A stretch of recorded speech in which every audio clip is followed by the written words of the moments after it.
Matahari pagi, sinar hangat membawa kedamaian bagi seluruh manusia. Mire Masin terpejam, tidak tahu apakah dia berpura-pura tidur, atau dia memang masih tidur sungguhan. Drago yang sudah bangun sedari tadi hanya bisa tersenyum tipis dengan tatapan Mire, tidak tahu akan jadi apa masa depannya nanti. Tapi sungguh dia akan melakukan apa yang bisa ia lakukan untuk membuat Mire merasakan kebahagiaan terus-menerus di masa depannya nanti. Kau harus bahagia, karena dengan begitu aku juga akan bahagia. Drago mengusap wajah Mire dengan lembut. Tidak tahu sejak kapan rasa ini muncul.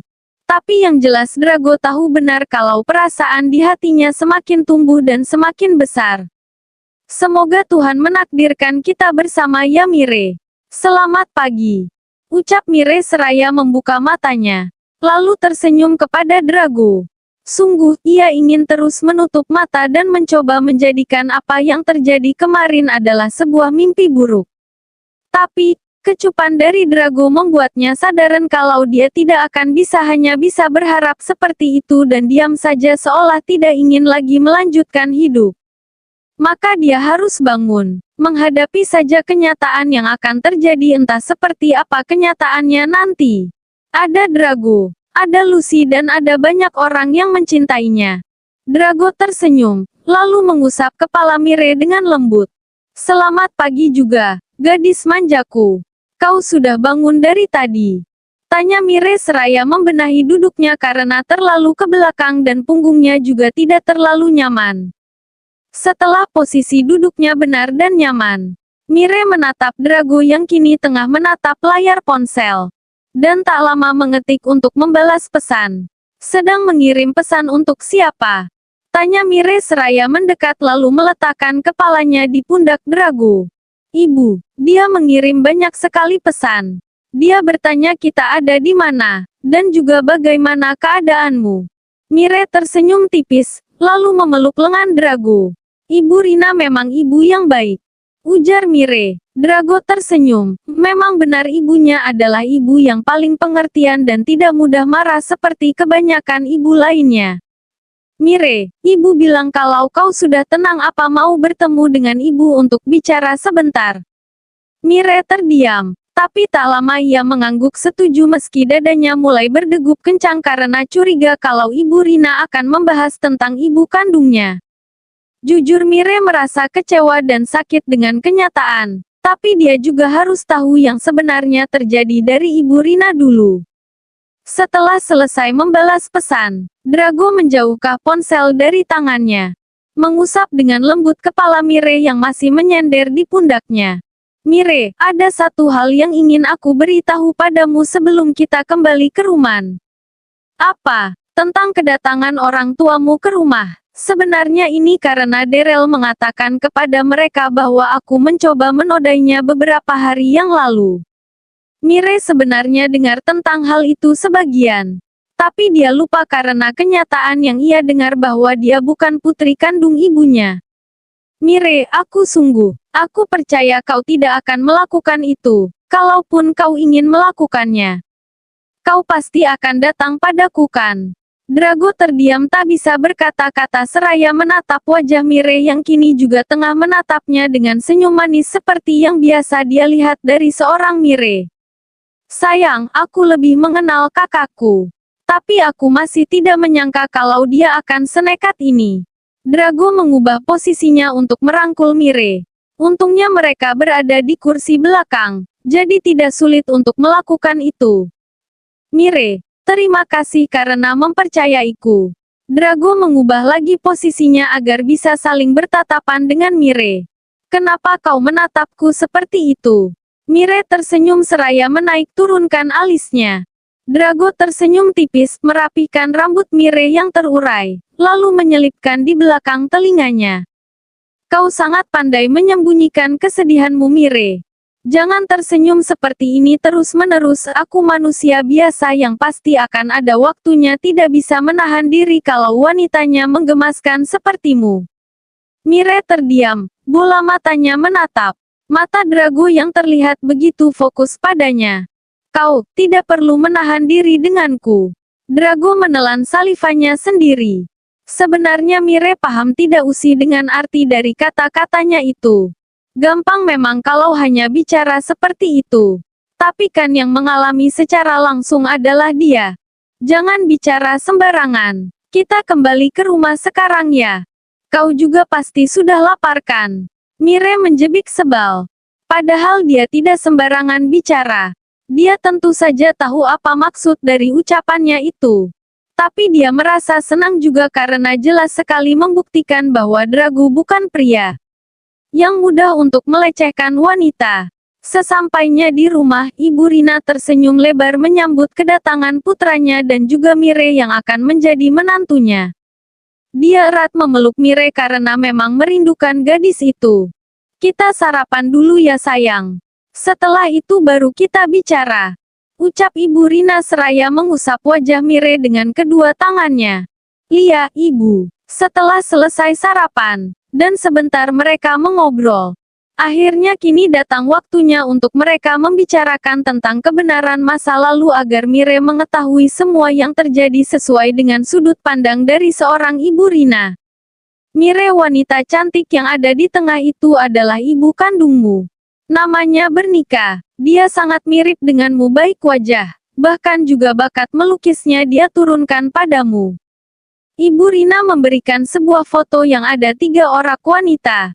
Lalu fokus dengan gambar wanita yang ada di tengah-tengah para wanita itu. Asalnya biasa saja, tapi begitu bisa dengan jelas melihat wajahnya yang sungguh mirip dengan Bernika. Lama-kelamaan tangannya gemetar, lalu matanya memerah dan menjatuhkan buliran-buliran air mata. Dia adalah ibumu Mire. Dia bagian dari dirimu yang sesungguhnya. Mire jatuh terduduk di pinggiran tempat tidur dengan mata yang sudah banyak mengeluarkan buliran bening dari sana. Kenapa ayah dan ibu tidak memberitahu yang sebenarnya? Apakah kalau tidak ada hari kemarin aku tidak akan tahu siapa ibuku yang sebenarnya? Ibu Rina duduk di samping Mire lalu memeluknya erat. Kau sudah tahu sekarang Mire. Jadi kau bisa mengunjunginya dan menyapa. Dia pasti akan bahagia sekali. Setelah lumayan tenang, Ibu Rina memutuskan untuk menceritakan apa yang dia ketahui dan apa yang dia lihat dengan matanya sendiri. Mire, dulu ibumu adalah seorang gadis yang polos dan sangat baik, sama sepertimu. Dia jatuh cinta dan memutuskan untuk menikah, dan pria itu adalah Luan, ayah kandungmu sendiri. 7 tahun mereka menikah, tapi mereka tidak juga memiliki anak. Lalu Ana. Dia menawarkan diri untuk menjadi ibu pengganti dengan alasan demi kebahagiaan Bernika dan Luan. Tapi, setelah Ana mulai mengandung anak mereka, Luan jadi terus-menerus memperhatikan Ana dengan alasan anak yang dikandung Ana. Beberapa bulan setelah itu Bernika mulai menyadari ada yang tidak beres di antara Luan dan Ana. Jadi dia memutuskan untuk diam-diam mencari tahu apa yang terjadi sesungguhnya. Hari itu, hari di mana usia kandungan Ana 7 bulan. Bernika harus menerima kenyataan pahit memukulnya berkali-kali. Pertama, dia mendapati semua bukti kedekatan Ana dan Luan yang tidak wajar. Lalu dia juga harus menerima satu lagi pukulan paling menyakitkan yaitu Derel yang ternyata adalah anak kandung Luan. Bisa bayangkan betapa hancurnya hati Bernika saat itu. Dia ibumu yang sudah sangat menderita. Mire mengeratkan kepalan tangannya dengan mata memerah. Juga sedikit sembab. Lalu, bagaimana ibuku bisa meninggal? Mire kini tengah berbaring di tempat tidur karena tak sadarkan diri setelah Ibu Rina menceritakan segalanya yang ia ketahui tentang tragedi meninggalnya Bernika. Atau ibu kandung dari Mire. Beberapa saat lalu, setelah mengetahui kebenaran itu, Bernika yang syok berjalan tanpa tujuan. Saat itu dia tampak sangat menderita, frustasi, juga masih terlihat tidak ingin percaya dengan apa yang terjadi. Ibu ingin sekali ada untuknya. Ingin sekali memeluk dan mengatakan bahwa apapun yang terjadi akan selalu ada untuknya. Tapi keadaan ibu yang sedang hamil besar dan pemeriksaan kandungan memakan waktu yang cukup lama. Ibu terlambat untuk menemuinya. Tidak, Yang benar adalah ibu terlambat menolongnya. Ibu Rina tertunduk memegangi dadanya, lalu menghela nafas panjang dan menyeka air matanya. Cintanya yang teramat besar untuk Luan, kepercayaan juga sayangnya terhadap Ana membuatnya tak berdaya dan berpikir pendek. Saat ibu mencoba menghubunginya, dia hanya menangis lalu mengatakan bahwa dunia sangat jahat padanya. Awalnya ibu tidak terlalu khawatir dan hanya terus menenangkannya melalui kata-kata. Tapi, saat ibu mendengar suara kereta api, ibu baru sadar kalau Bernika berada tak jauh dari stasiun kereta api yang ada di dekat tempat tinggalnya. Ibu, dan juga suami ibu bergegas untuk menemui Bernika. Tapi, Ibu Rina tertunduk tak bisa berkata karena suaranya tercekat di tenggorokannya. Tapi apa ibu? Mire bertanya dengan tatapan seolah dia benar-benar ingin tahu apa yang terjadi selanjutnya meski matanya terus meneteskan air mata. Tapi saat ibu datang, banyak sekali orang berkerumunan berteriak untuk meminta seseorang pergi dari rel kereta. Keadaan ibu yang sedang hamil adiknya Drago benar-benar sulit untuk menerobos masuk. Dan begitu kami berada di depan, kereta datang dengan cepat dan menyambar tubuh-tubuh Bernika. Ibumu memilih mati karena tidak sanggup menghadapi kenyataan hidup yang menyakitkan. Ibumu, dia mati mengenaskan sembari memeluk sebuah lukisan.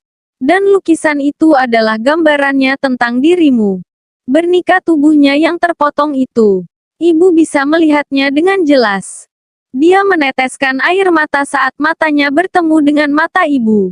Dia mencoba tersenyum meski tahu tubuh bagian bawahnya sudah koyak dan tak mungkin akan hidup barang semenit lagi. Ibu Rina menatap Mire yang kini terdiam dengan linangan air mata semakin deras terjatuh dari matanya. Maaf Mire, maaf karena harus menceritakan hal yang menakutkan ini. Maaf karena membuatmu merasa hancur seperti sekarang ini. Mire perlahan menggerakkan bola matanya menatap Ibu Rina yang juga terlihat hancur karena menceritakan masa lalu yang tidak ingin dia ceritakan. Kenapa? Kenapa ibu kandungku tidak menjadikanku sebagai kekuatannya? Kenapa membuatku merasakan ini? Mire tadinya ingin bangkit. Tapi begitu dia bisa berdiri, dia justru kehilangan kesadaran dan jatuh pingsan. Mire, kapan kau akan bangun? Ucap Ibu Rina yang kini berada di sebelah Mire. Dia menggenggam tangan Mire dengan erat, mengelus kepalanya lembut dengan satu tangannya. Sementara di Gu, dia juga hanya bisa menatap pilu tunangannya yang syok hingga seperti sekarang ini.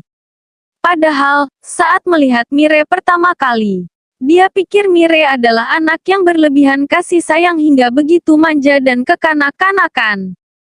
Tapi berjalannya waktu, dia semakin mengenal Mire. Mire adalah gadis yang sangat dewasa meski tertutupi dengan sikap polos dan mimik manjanya. Guncangan sehebat ini tentu saja sulit untuk diterima. Tapi sungguh Drago berharap bisa sedikit membantu Mire agar bisa perlahan menerima kenyataan ini dengan ikhlas. Ibu, semoga saja kisah tragis ini hanya sampai di situ saja. Ujar Drago berharap sungguh tidak ada kejadian masa lalu orang tua Mire yang menyakitkan lagi. Ibu juga berharap begitu Drago. Tapi Luan sungguh menjadi gila setelah Bernika mati. Lukisan yang dipeluk Bernika saat itu, dia membakarnya, bersamaan dengan barang-barang Bernika serta alat melukisnya yang selama hidup Bernika menjadi sahabatnya. Tidak tahu apa yang ada di otak pria itu. Tapi ibu berharap semua akan berbalik padanya dan membuatnya sadar akan kesalahannya sendiri. Dan jangan menyalahkan hobi Bernika yang suka melukis. Jadi, bakat melukis itu sungguh berasal dari ibunya Mireya. Ibu Rina tersenyum sebentar, lalu mengangguk. Semuanya, wajahnya, sifat manja dan baik hatinya, hobi, bahkan cara berbicaranya juga hampir sama. Mire itu seperti reinkarnasi ibunya. Ibu Rina tersenyum tak henti mengelus kepala Mire. Apa kau puas Rina? Kau puas membuat putriku seperti ini? Ibu Rina bangkit dari duduknya. Kemudian kompak bersama dengan Drago menatap ke arah sumber suara yang terdengar tadi. Ternyata ayah Luan, Dan juga ada Ibu Ana serta Daryl juga. Bukan aku, tapi kalian yang sudah membuat semuanya menjadi seperti ini. Jangan memancing emosiku lagi. Jangan biarkan aku mengatakan banyak hal lagi yang tidak pantas didengar. Mire membutuhkan banyak istirahat. Jadi pelankan suaramu. Ibu Rina kembali duduk seolah tak mengindahkan adanya Luan beserta anak dan istrinya di sana. Pergilah kalian berdua, biar kami yang akan menjaga Mire. Ujar ayah Luan tak suka melihat Ibu Rina dan Drago di sana dan terus menempel dengan putrinya.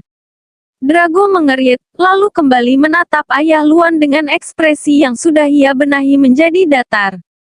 Maaf, tapi sepertinya Mire tidak akan nyaman ketika bangun nanti harus melihat paman, bibi, dan kakaknya. Jangan membuatku harus berkata kasar, kau dan ibumu sudah mengingatkan bahwa di sini adalah rumah sakit. Dan Mire butuh banyak istirahat kan? Ayah Luan merasa tak sudi untuk mengalah. Ayah, sudahlah, kita bersama-sama saja untuk menjaga Mire. Jangan terlalu membesar-besarkan masalah. Ujar Ibu Ana. Sementara Daryl, gadis itu hanya bisa terdiam dengan segala pemikiran yang masih tak bisa ia yakini begitu saja. Kini, posisi mereka sudah berbalik. Dia adalah anak kandung ayah dan ibunya. Sedangkan Mire adalah anak tiri ibunya meski ibunya yang melahirkannya. Rumit tapi juga tersirat sedikit rasa bahagia meski tak bisa ia tunjukkan. Sebanyak apa yang kau ceritakan? Kenapa Mire bisa sampai seperti ini? Tanya ayah Luan seraya mendekat dan mengusap wajah putrinya. Hanya 50% Luan. Bu Rina menatap ayah Luan dan tersenyum seolah dia mengejek. Sisanya biarkan saja Mire melihatnya sendiri nanti. Ayah Luan terdiam. Dia sungguh tidak bisa berkata-kata lagi. Sadar benar memang dia bersalah. Tapi tentang hati dan apa yang dia rasakan mana ada orang akan tahu. Semua masa lalu menyakitkan itu juga dia tidak menginginkannya jika tahu kalau semua akan menjadi seperti ini. Mire juga bernikah. Dua sosok ini benar-benar sangat mirip hingga membuat ayah Luan merasa was-was dan perlu menghentikan hobi Mire yang sama seperti ibunya. Sebagai seorang ayah, dia hanya ingin anaknya hidup lebih lama. Dan jangan sampai mengalami apa yang dialami oleh bernikah selaku ibu kandung dari Mire.